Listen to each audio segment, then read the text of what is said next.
देखिए, वक्फ बोर्ड पर चर्चा के दौरान संसद में जिस तरह का हंगामा देखने को मिला वो साफ तौर पर हम सभी ने देखा है।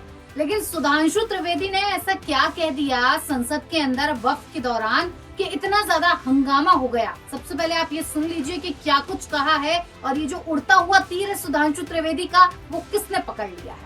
मैंने नाम किसी का नहीं लिया सर, आपने उड़ता तीर क्यों पकड़ लिया? सर मैंने नाम नहीं लिया, उड़ता तीर क्यों पकड़ लिया? सर मैं पूरी बात करूं, सभापति महोदय, तमिलनाडु से ही डॉक्टर एपीजे अब्दुल कलाम थे और मैं सारे सदन से कहना चाहूंगा डॉक्टर कलाम का नमाजे जनाजा और याकूब मेनन का नमाजे जनाजा एक ही दिन हुआ। कितने लोग याकूब मेनन के नमाजे जनाजा में गए और कितने डॉक्टर कलाम के नमाजे जनाजा में गए? डॉक्टर कलाम मेमोरियल पे कितने लोग की फोटो है दिखाएं मुझे, सोशल मीडिया पे पोस्ट की हो। मगर अफजल हालात का मारा था, आपके एक मंत्री का ऑफिशियल ट्वीट है, वो इस सदन के सदस्य नहीं तो मैं नहीं बोल रहा हूं। याकूब मेनन की जुडिशियल किलिंग हुई, आपके एक नेता का, मिनिस्टर का ऑफिशियल ट्वीट है, सदन के सदस्य नहीं है इसलिए नहीं बोल रहा हूं। और सर 26/11 आरएसएस ने कराया, सदन के सदस्य बैठे हुए हैं, हाफिज साहब और सुनिए जाकिर नायक शांति का मसीहा सदन में सदस्य बैठे हुए हैं। सर किसने जोड़ा? मैं नहीं कह रहा हूं जोड़ा, हमने किससे जोड़ा मैं बताना चाहता हूं। मैं अपनी बात, सर मैंने नाम किसी का नहीं लिया, सर आपने उड़ता तीर क्यों पकड़ लिया? सर मैंने नाम नहीं लिया, उड़ता तीर क्यों पकड़ लिया? माननीय सदस्य सुधांशु जी ने दिग्विजय सिंह का नाम नहीं दिया, अब वो खड़े होकर कहे मेरे बारे में कहा, इससे साबित हो गए। और अभी भी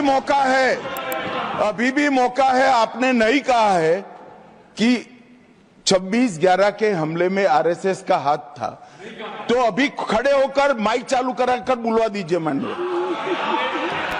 सुधांशु त्रिवेदी का कुछ बयान आए और वो कुछ बोले वक्फ को लेकर और सामने से कांग्रेस पार्टी की कोई प्रतिक्रिया ना आए, ऐसा हो नहीं सकता।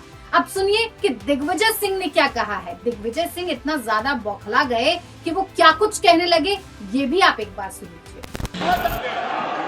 और आपत्तिजनक बात है, मैंने ये बात कभी नहीं कही है, ये आप लोगों का प्रचार है। मेरी आपत्ति इस बात की थी कि सभी माननीय सदस्य ने और बात कही है कि अब हमारे तरफ ऐसे ऐसे मुसलमान थे और वैसे वैसे मुसलमान हम लोग की तरफ थे।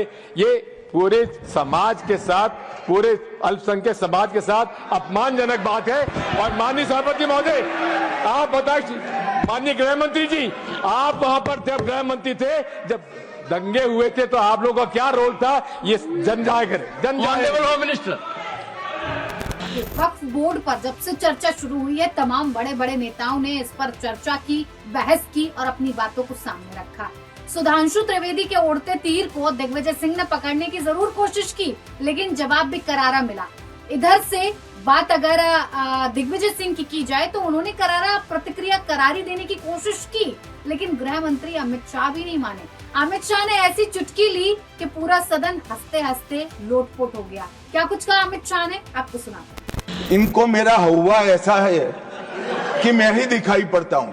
आपकी सुनिए, अब सुनिए ना दिग्विजय सिंह, सुनिए, 1 मिनट सुनिए। दंगे शांत होने के बाद 18 महीने के बाद मैं गृह मंत्री बना, दंगा हुआ तब मैं गृह मंत्री नहीं था। न्यूज कोरिडोर्स आप हमें YouTube पर, Instagram पर, X पर और Facebook पर फॉलो कर सकते हैं।